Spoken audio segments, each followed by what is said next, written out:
નમસ્કાર. ચાલો આજે એક એવી સફર પર નીકળીએ જે આપણને સીધા ઇતિહાસના પાનાઓમાં લઈ જશે. એક એવી જગ્યા પર જ્યાં પથ્થરો પણ જાણે વાતો કરે છે. જી હા, આપણે વાત કરી રહ્યા છીએ અજંતાની ગુફાઓની, જેણે સદીઓથી કલાકારો, ઇતિહાસકારો અને આપણા જેવા જિજ્ઞાસુ લોકોને મંત્રમુગ્ધ કરી દીધા છે. આ કોઈ સામાન્ય ગુફાઓ નથી, આ તો પથ્થરમાંથી કંડારેલું એક જીવંત કાવ્ય છે. મનમાં પહેલો સવાલ તો એ જ આવે, ખરું ને, કે ભાઈ આટલો મોટો પહાડ અને એને કોતરીને આવો અદ્ભુત કલાત્મક ખજાનો બનાવ્યો કેવી રીતે હશે? એ પણ એવા સમયે જ્યારે આજની જેમ કોઈ મશીન નહોતા, ફક્ત હથોડી એને છીણી જેવા સાદા ઓજારોથી. ચાલો આ જ રહસ્ય પરથી પડદો ઉઠાવીએ. તો સૌથી પહેલાં આપણે મૂળભૂત વાતથી શરૂઆત કરીએ કે આખરે આ અજંતાની ગુફાઓ છે શું અને ક્યાં આવેલી છે. ચાલો આ અજાયબીના પાયાને બરાબર સમજી લઈએ. જરા કલ્પના તો કરો, મહારાષ્ટ્રની સહ્યાદ્રી પર્વતમાળા, ત્યાંથી વાઘોરા નદી વહે છે અને એક સુંદર ઘોડાની નાળ જેવો વળાંક લે છે. બસ એ જ વળાંક પર આવેલા પહાડને કોતરીને આ અદ્ભુત ગુફાઓ બનાવવામાં આવી છે.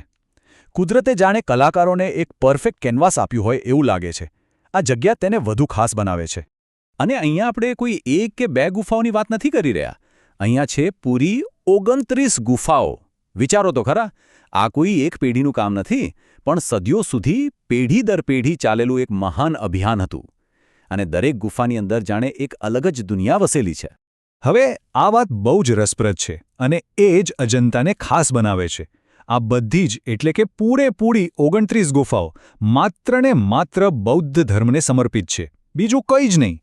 આ એકાગ્રતા આપણને એ સમયના લોકોની શ્રદ્ધા અને સમર્પણ કેટલું ઊંડું હશે એનો અહેસાસ કરાવે છે. ચાલો હવે જાણે કે આપણે એ ગુફાઓની અંદર જ જઈએ. કલ્પના કરીએ કે હજારો વર્ષ પહેલાં અહીંયા કેવું જીવન હશે. જે બૌદ્ધ ભિક્ષુઓ અહીં રહેતા હતા એમના માટે આ જગ્યાનો અર્થ શું હતો?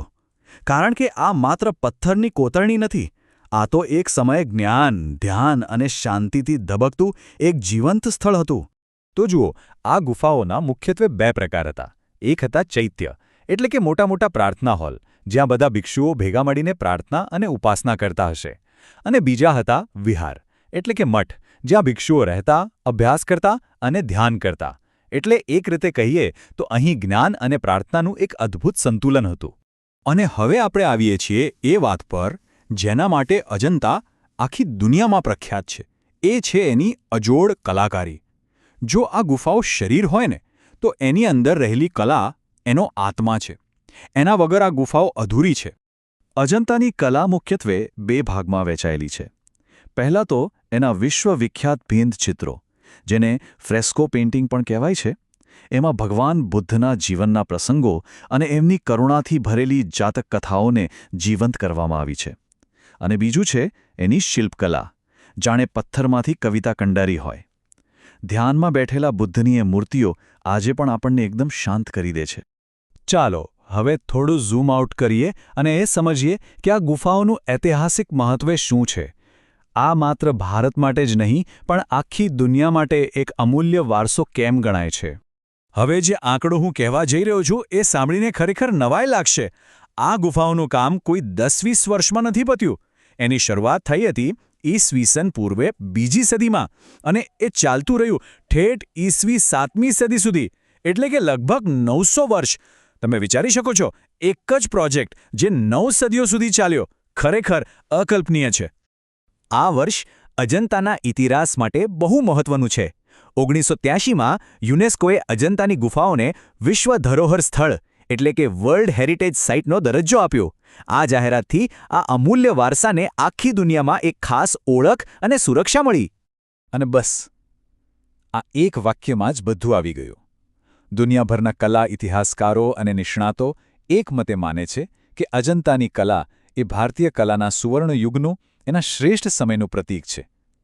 અહીંની કલાએ આવનારી પેઢીઓ માટે એવા માપદંડ સ્થાપિત કર્યા છે જે આજે પણ કલાકારોને પ્રેરણા આપે છે. હવે એક સામાન્ય સવાલ જે ઘણા લોકોને થતો હોય છે કે અજંતા અને એની પાસે જ આવેલી ઇલ્લોરાની ગુફાઓ, આ બેમાં ફરક શું છે? બંને મહાન છે, પણ બંનેની ઓળખ અલગ છે.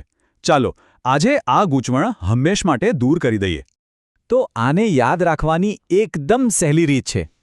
અજંતા એટલે એકાગ્રતા, ત્યાં માત્ર ને માત્ર બૌદ્ધ ધર્મની જ કલા જોવા મળે છે, જ્યારે ઇલોરા એટલે વિવિધતા. ત્યાં હિન્દુ, જૈન અને બૌદ્ધ આ ત્રણેય ધર્મોનો ભવ્ય સંગમ જોવા મળે છે.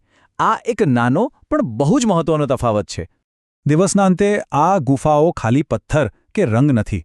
એ હજારો વર્ષો પહેલાંના માનવીય સમર્પણ, શ્રદ્ધા અને કલાત્મકતાનો જીવંત પુરાવો છે. આજની આ ફાસ્ટ ફોરવર્ડ દુનિયામાં આ પ્રાચીન વારસો આપણને ધીરજ, એકાગ્રતા અને કળાના શાશ્વત મહત્વ વિશે શું નથી શીખવતો? આ સવાલ સાથે હું તમને છોડી જાઉં છું. આજના વિશ્લેષણમાં જોડાવા બદલ ખૂબ ખૂબ આભાર.